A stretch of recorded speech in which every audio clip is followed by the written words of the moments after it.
This podcast recorded live from the Urban Fly Company studio. Mark's gonna deer hunt next year. Yeah, right. I've been saying that for 2 years and it never happened. It'll get you. It'd be fun, man. I would like to do a shoot a deer again. I absolutely would. It's for me, it's a nice little breakup, and I'm itching to get back on the streams again, though. Rivers, whatever. Oh, I know. I just want to be back out. Yeah. Just out. Yeah, just get out there. I'm ready for fish, man. The hell with them deer. I'm off of them for a while until I can't fish. Then it's deer hunting time. But I got 2 more days to hunt, and then it'll be back to the fishing pretty hard, Jim, going over some fishing real quick. You did some steelheading. yeah, I had a spur of the moment trip. Did you not eat turkey because your girlfriend doesn't eat turkey? So you're like, well, we're just not gonna do turkey. I'm gonna go steelheading. I mean, she smacked the stuffing and the mashed potatoes and the sweet potatoes, and I mean there was other options there, but she was really mad at me on Thanksgiving, very mad at me. So I was gonna deer hunt Thanksgiving morning, and I decided at the last minute, I went, you know what, I'm not doing it. I'm gonna stick to my plan. I'm not doing it. So 9 o'clock rolled around. My buddy's like, hey, what are you doing? No, nothing. Just sitting here waiting, killing time. So we drove all the way up to Erie at 9 o'clock to go get pre-Thanksgiving dinner steelhead. So we left at 9. That means I wasn't fishing. Like, I had to pick him up and then we had to drive up there. So I wasn't fishing until at least, 10:30, quarter to 11. And got into some fish. And we fished all the way until 2 o'clock. You stay in Ohio, or? Yeah, we stayed in Ohio this time.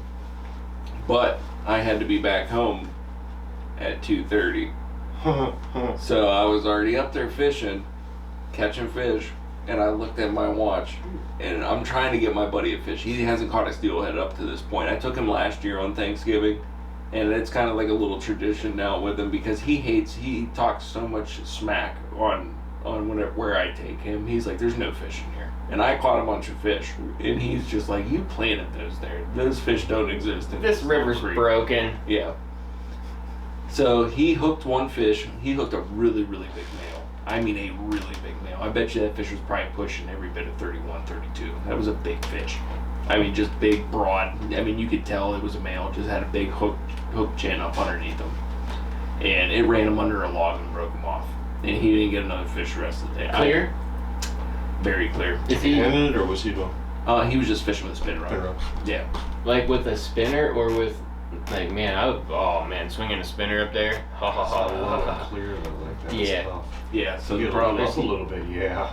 Is he throwing skein, or is he throwing flies or eggs or what? So he had a spinning rod. Hotsky. He had a spinning rod. I was fishing with my 8-weight, and I put on a bead, and I'm like, listen, I didn't come up there with any eggs, so I wasn't planning on having him fish bags or anything like that. I ran him with a bead at first. I'm like, listen, if I catch on to a fresh hen that's tight, has skein and everything on, we'll keep her. I'll cut her open. I'll let you fish with the rope.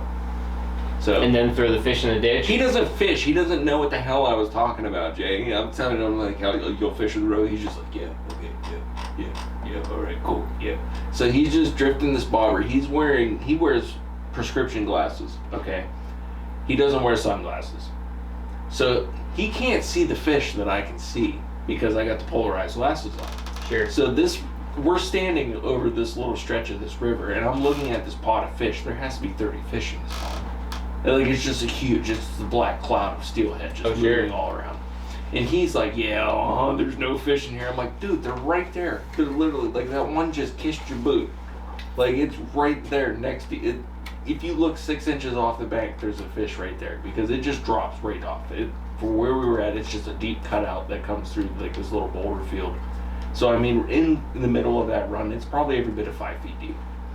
But with that little bit of current, it just drops straight off of the edges. So, I mean, if you're not wearing glasses, you can't see them, but it's clear. So, I mean, you got that little bit of mud to it, and with the sun up above us, he couldn't see them. And I ended up, hooking a head, and he was in disbelief that I caught this fish right in front of him because I threw up right in front of him and let my bead drift down. And it probably couldn't have went down 3-4 feet in front of him, and just bang, I set the hook on the fish, and the fish was on, and it was just running circles in this little hole that we were in, and he had to go get the net. And he got the net, and he was just like completely in just awe. Like, I can't believe that this big ass fish, because that was a big hen, dude. She was probably like 28, 29 inch hen. Like, that was a fresh fish. Yeah, it was real. It was Super, fresh looking super fish. bright. Yeah, you sent the picture. It was Yeah, fresh. super bright. And How far from the lake are you there? not far at all. Close. I'm within a mile. If you down by where are you at the ball field? No. Creek? Mm-mm. Further over. No, that's what I'm thinking. The horse, smaller one. I'm thinking the different ball field. The ball field by the bridge. Where Yeah. The horse trail's on the other side. That creek. Yeah. Yeah. Yeah. Gotcha. Yep. Yep. May. The next one over from where you're. Yeah, Okay. further over. Yeah. Keep on going down. Yeah. Yep. That's All right. I love that area through there. I'm working the whole way up through that. Mm. That lower end's really nice.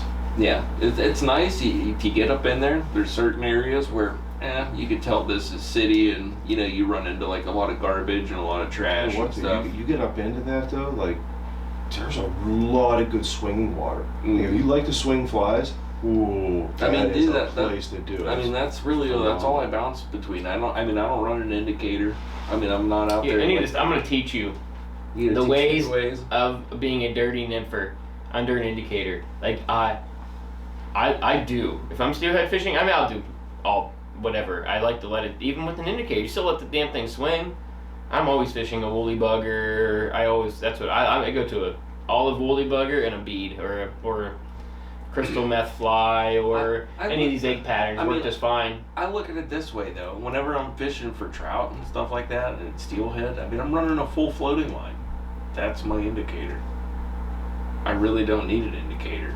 I mean, I'm running, my butt section down to my my tippet section and everything. I mean, I like the yes and no, because I do get what you're saying, and back in the I'm day, just saying, when I got for the- hardcore nymphing, I was straight line nymph, and you can to an extent watch that line jitter, and you can do that, but as soon as you put a little bit of cider on there, you're like, oh my god, I was missing a lot. And it's like seeing, you do, I mean, don't get me wrong, but if you had even at the end of that, put 2 inches of something pink on there. And you'll be cider, surprised, yeah. You'll be surprised just how much that even makes a little bit of a difference. You can just watch your line move at the end of it. I like that it sometimes in situation the indicator can act as almost a turning point, an exit point. Like now you're fishing from your fly line being straight here, and now you're fishing straight down from the, you're not having to have your damn it, line Jay, out. you're pinning. It's very close. Well, I mean, the other it thing is is, close, though, but this is stuff that everybody does for trout. The other thing I think the Unless you're indicator urinating. does is it allows for micro, times where it's tapped that you wouldn't normally see, or if you're trying to make any movement in your line itself, you lose any ability right at that point to see a strike. Where you can keep mending with an indicator, and Exactly. as long as you're not doing your mend properly, you're only picking up your line and you're letting your leader stay there. That indicator's never getting moved. So you can keep making line movements while still letting your fly actually get ate and still see it, which is hard to do if you're running just straight tight lining. Just food for thought. I wanted to bring this up to you because I knew this was going to get brought up on your steelhead fishing trip. I sometimes it doesn't work. Early in the season, man, I'd rather cast out either little sink tip or an integrated sinking line. This is when I used to do this a lot more. I haven't steelhead fished at any of the creeks at all this season. Or last season, I don't think so. It's been 3 years for me. Was the first year I went with you guys. Yeah, I went with I Jace remember, right yeah. after. And I caught that fish with Jace, I swung it up, and I never went again. Be sure to follow us on Instagram at SVS Fishing. And please subscribe to our podcast, the SVS Fly Fishing Podcast, on your favorite podcast app.